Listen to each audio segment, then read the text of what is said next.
President Trump is expected to meet with members of law enforcement later today. Now, this comes after protesters flooded the streets again over the weekend, demanding an end to police brutality and the defunding of police forces.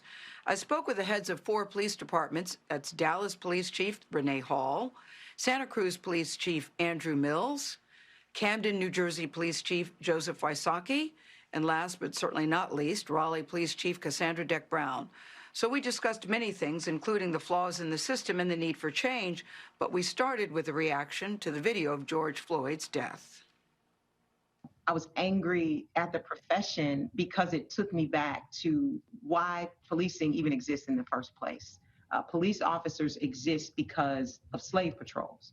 So there's something that goes back to that. One of the things that was so disturbing is that it seems so cavalier and so cruel. On some level, he must have felt comfortable doing what he did, because in the past, there doesn't appear to have been consequences for their actions. Well, Gayle, I think you're right. And I think it's a fairly small percentage, but it's a significant percentage of people who feel empowered. And the mere fact that the other officers didn't intercede is they're just as guilty. If you see it, you own it. I agree. The one thing I think we have to stress, the duty to intervene. We need to stress that. Do you think most police officers feel comfortable reporting bad behavior from another officer? Yeah, I think it is tough to turn other cops in because you depend on them for your life, and they sometimes make poor decisions, and you're going to try to do what you can to protect them. But we've got to get past that. Generally speaking, could I have a show of hands? Do you think that black people are treated differently than white people by the police in this country? That was a unanimous. I think there are differences, and they are systemic. It's community-based as well. It's not just in law enforcement.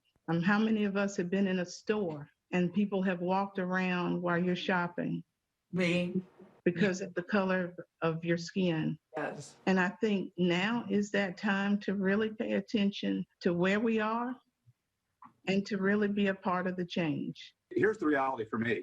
I'm a 63-year-old white guy from a middle-class family with an education. I'm privileged. Nobody's going to kneel on my neck. I would guess 4% of our police agencies shouldn't be there. But those are the 4% that we've got to get rid of. We have to figure out how to do that. That is where the racism occurs. I think we need to take a look at how unions are empowered to protect the officers. Immediately, the police union there said, don't condemn the officer and don't rush to judgment. And I think that's another thing that bothers people, that even when we see something that appears to be so blatant, it's still, wait a second, don't rush to judgment, let there be an investigation. Some of the issues that have come up has been that same issue, is that police associations coddle officers and they make their behavior acceptable. Do you think that's true? Do you think that's true?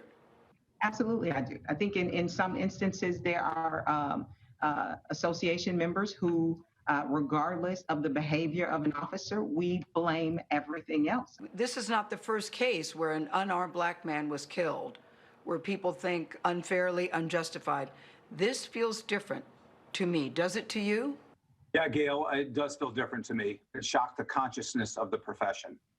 This shallow symbolism of just a one-time speaking out, we can't stop here. And I mean, where were we when some of these other people were killed? There was a lot of silence from our profession. And for that, we are wrong. I am wrong. I am sorry. Why do you think chiefs didn't speak up before? It had to be something this heinous, Chief Hall. These positions that we're in, if we're going to be truthful about it, are very political. And so I think the balance of what is true and right versus what is politically correct to say gets in the way.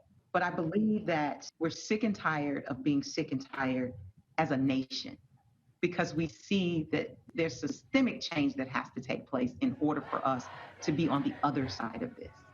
And I think what we're seeing now, as a result of the pain, of the hurt, of the tired, is a result of not having that seat at the table. But weren't you all aware of the pain, the hurt, and the tired, to use your words, Chief Hall, before the murder of George Floyd? We've seen it in all of our organizations. Nothing changed, and nothing changed. So when we say nothing's changed, I don't think we're being, genuine in that the fact that things have changed, but he may not have done a good enough job of informing them that these recommendations have come in and we've implemented them. I want to talk to you all about the protests. Chief Wysocki, President Obama singled your department out for the way that you handle protesters. So what are you doing that the rest of the country could learn from? We weren't in riot gear. We weren't, I didn't have a helmet on or like the big nightsticks. We just were in our regular uniform. And we marched, and you have to continually be doing community policing. You have to do community outreach, and you have to listen. Chief Mills, you made national news for kneeling with the protesters and the demonstrators. We stand for justice, and we stand for making sure that racial injustices are dealt with. And so it's not just the Black community speaking out. You have a lot of communities speaking out. But now we have to follow through with real policy changes, legislative changes, training. And I hope that there's leadership in Washington to ensure that this takes place in a thoughtful way and in a rapid way. That was Andy Mills. Listen, all of them were very good talkers. I found Andy Mills to be especially forthcoming in his thoughts. They all agree that leadership, that change starts at the top, and leadership is key, and that they have to be the ones that initiate that to at least start the conversation. They also suggested that maybe it's time for us all to take a look at police unions and the power that police unions have. When you look at Officer Chauvin, who had 18 complaints against him and only 2 written reprimands, and that he was still on the force, was troubling to all of them. I also, Anthony, want to point out that we had that conversation before there was all of the talk about defunding the police departments, because I'm thinking, why didn't you ask about that? Well, it hadn't happened when we had that conversation. I would have been very curious to get their thoughts on that. It was still a fascinating conversation with those 4 chiefs, Gayle, and I was particularly struck by the one who said that things have been tolerated in the police department in part because they've been tolerated in society. So we're all this focus on the police, but it's a larger issue. It was a very interesting conversation. Yeah, and they admit this feels different. Tomorrow night, I will anchor the CBS Primetime Special. We're calling it Justice for All. It's at 10 o'clock, 9 Central, right here on CBS. It explores how the activism that we're all seeing right now following the death of George Floyd could change racism within the ranks of law enforcement in the country forever.